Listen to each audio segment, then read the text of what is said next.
Hello students, welcome to geometry defence academy.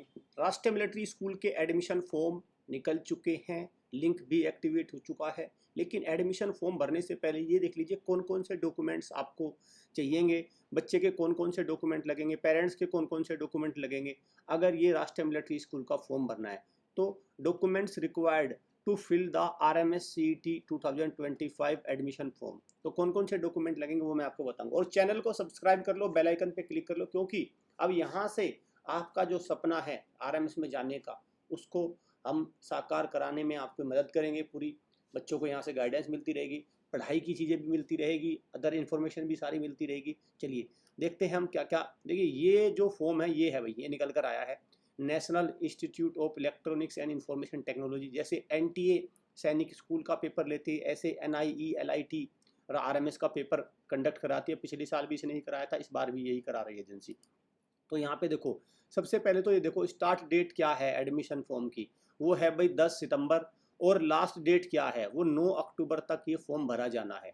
राष्ट्रीय military school आपको ध्यान रखना, 5 है राष्ट्रीय मिलिट्री स्कूल पूरे भारत में, और इनका एक कॉमन एंट्रेंस टेस्ट होता है, हर साल होता है। इसमें कक्षा 6 और कक्षा 9 में बच्चा एडमिशन ले पाता है।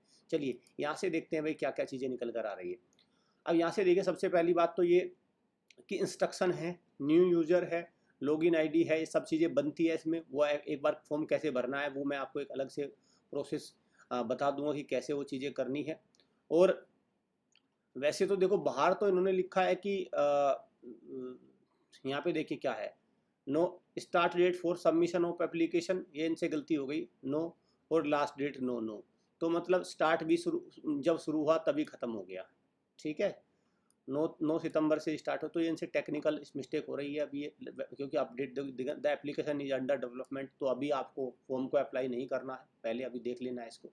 तो देखो जैसे ही आप इसको फॉर्म को अप्लाई करने जाएंगे तो क्या क्या चीज़ें मांग रहा है।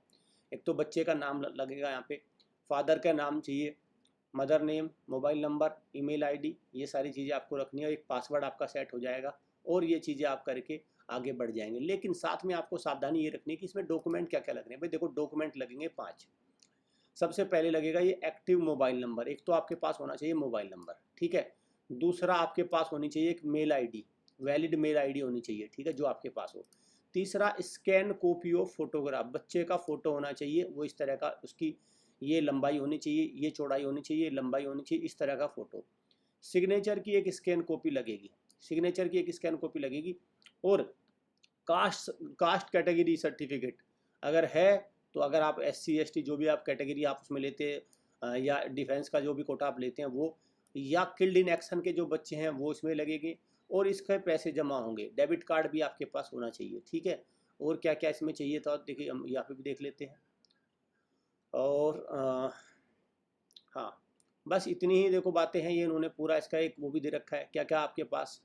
ये चीज़ें तो आपको एंटर करनी है। ये एंटर करने के बाद आपका एक लॉगिन सेटअप बन जाएगा। अब बच्चों का आता है कि सर इसमें बहुत सारे अदर डॉक्यूमेंट्स भी हैं, वो भी लगेंगे क्या। देखिए ये डॉक्यूमेंट्स के अलावा कुछ नहीं लगता इसमें, इसमें बाकी चीज़ें पूछी जाती है।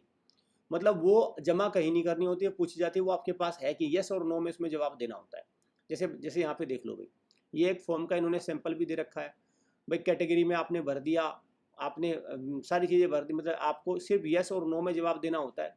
आपकी पेरेंट एम्प्लॉयमेंट टाइप आर्मी में है, नेवी में, एयरफोर्स में है, आपको एग्ज़ाम सेंटर आपको चूज करना है, ठीक है।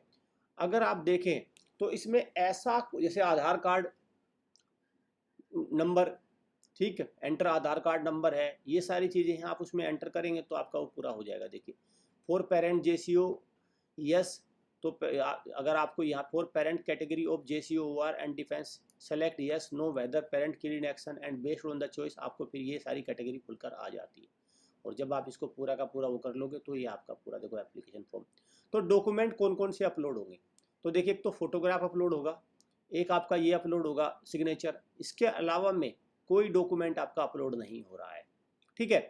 चॉइस भरी जा रही है, हॉस्पिटल की चॉइस भर ली, स्कूल ऑफ एडमिशन कौन सा चॉइस चाहिए सबसे पहले, ठीक है। सबसे पहले आपको कौन सा लगना है, तो photograph, signature, caste certificate upload होगा, किल्ड इन एक्शन का अपलोड होगा। और ये सारी चीज़ें होने के बाद ये पूरा फॉर्म आपका ऐसे जमा हो जाता है। और इसका पूरा एक एप्लीकेशन प्रिंट आउट आप उसको संभाल के रख लेना, बाद में वो एप्लीकेशन नंबर से चीज़ें काम में आती है। तो ये पूरा देखो भाई एक प्रोसेस है राष्ट्रीय मिलिट्री स्कूल के फॉर्म को फिल करने का। कक्षा 9 का भी सेम है, कक्षा 6 का भी सेम है, बस आपको इसको ध्यान से भरना है। अब बात आती है, देखिए ये तो फॉर्म मेरे ख्याल से अगर किसी आप इंटरनेट कैफे पर जाएंगे वो 10 मिनट में इस फॉर्म को भर देगा, 10 से ज़्यादा मिनट नहीं लगने। लेकिन सबसे बड़ी मुसीबत पता क्या, इस एंट्रेंस टेस्ट की तैयारी को लेकर है। इसकी तैयारी कैसे करेंगे? इसकी तैयारी के लिए सबसे अच्छा मैं बता रहा हूँ, हमारा वीडियो कोर्स है कक्षा 6 और कक्षा 9 के लिए। ये कक्षा 6 के लिए हो गया। अगर मैं कक्षा 9 की बात करूँ तो कक्षा 9 के लिए भी आप आराम से तैयारी कर सकते हैं। ये हमारे तमाम कोर्सेज हैं, तो आप इनको अवेल करिए और तैयारी में जुड़ जाइए। अब मैं बच्चों से रिक्वेस्ट करूँगा, अब डिले नहीं कर सकते आप, अब डिले नहीं कर सकते भाई। तमाम कोर्सेज में आप बिल्कुल एकदम स्टडी रूम अपना क्रिएट कर लीजिए, माहौल पूरा बना लीजिए और तैयारी में अपने आप को झोंक दीजिए, क्योंकि अच्छा खासा कंपटीशन होता है और अच्छे खासे सवाल आते हैं। ये भी नहीं कि भाई ये बिल्कुल ही कुछ नहीं आता है, पेपर बहुत अच्छा लेवल आता है भाई, कट ऑफ बहुत ऊपर जाती है। उस चीज़ों को आपको ध्यान में रखना है। चलिए, उम्मीद करता हूँ आप डॉक्यूमेंट्स पेरेंट्स को रेडी कर लेंगे, बच्चे के जोश में रहिए और उसकी तैयारी में जुट जाएंगे।